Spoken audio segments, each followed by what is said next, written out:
थोड़ा ध्यान लगाकर सुनना। हरतालिका तीज शिव महापुराण की कथा ही नहीं है। आप जो तीज करते हो, हरियाली करो चाहे सातुड़ी करो, उस तीज की महत्वता क्या है, इस हिंगोली की शिव महापुराण की कथा में अपने को समझना है कि उसकी मूल तत्वता, उसकी महत्वता है क्या, उसका महत्व क्या है।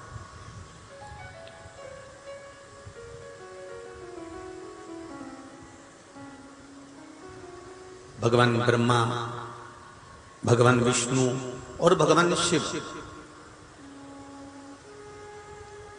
इन तीनों की जो अर्धांगिनियां, ब्रह्माणी, लक्ष्मी और पार्वती,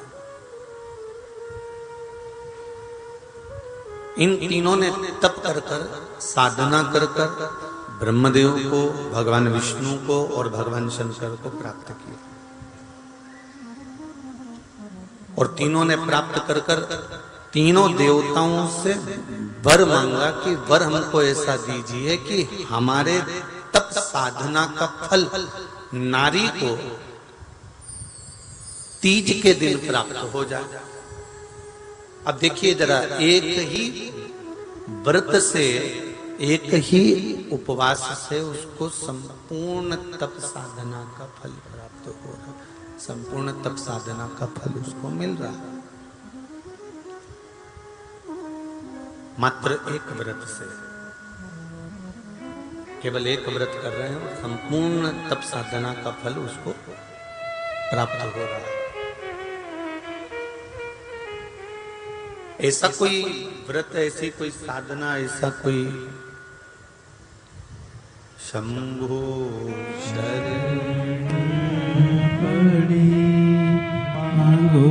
घड़ी रे घड़ी मुख काटो, दया करी मैं दर्शन आपो, शंभो शरण घड़ी मांगो घड़ी रे घड़ी दुख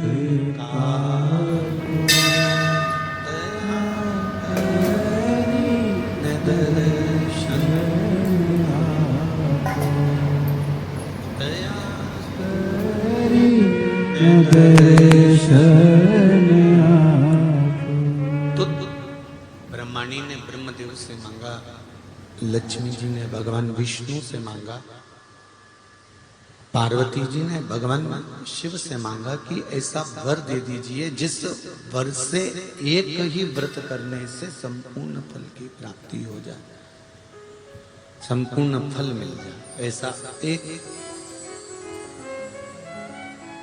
व्रत का फल दे दीजिए, मात्र एक व्रत का। अब देखिए, हरियाली तीज करने वाली माताएं थोड़ा ध्यान से सुनना।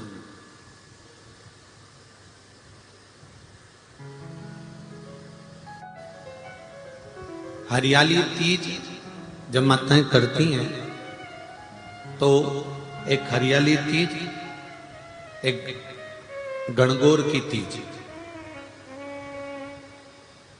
ये दो तीज के व्रत ऐसे होते हैं जिसमें जब माताएं करती हैं तो उस समय पर उमा,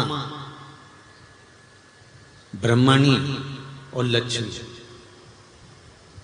इन तीनों की आराधना का फल उसको केवल एक व्रत से प्राप्त हो जाता।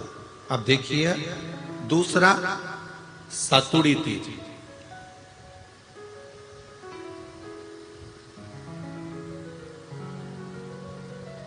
इसमें उमा और महेश्वर, उमा और महेश,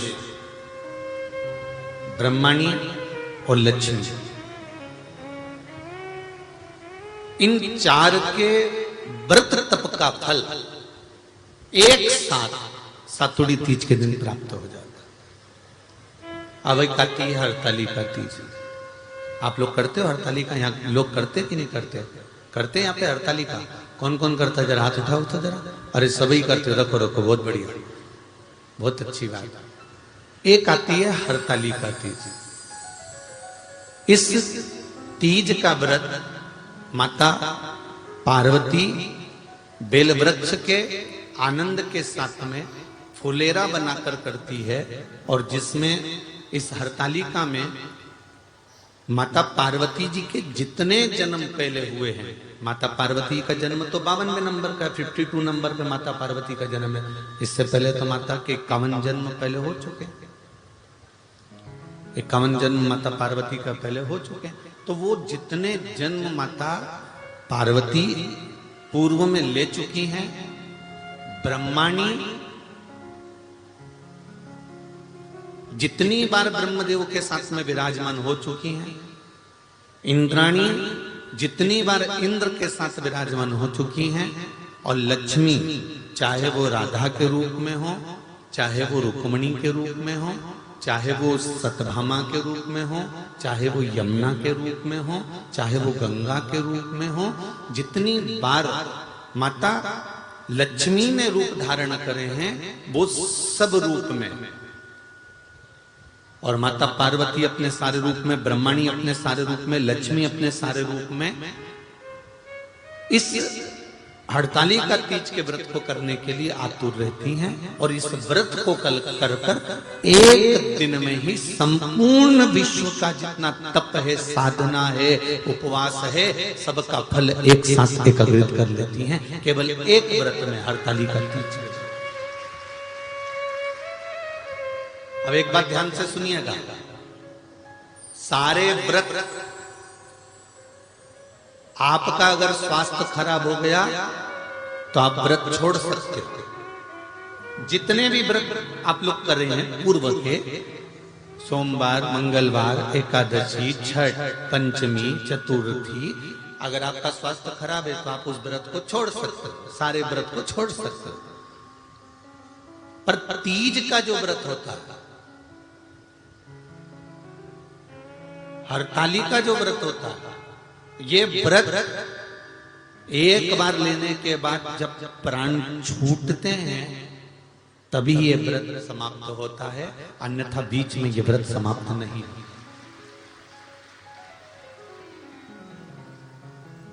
ये व्रत समाप्त होता ही नहीं।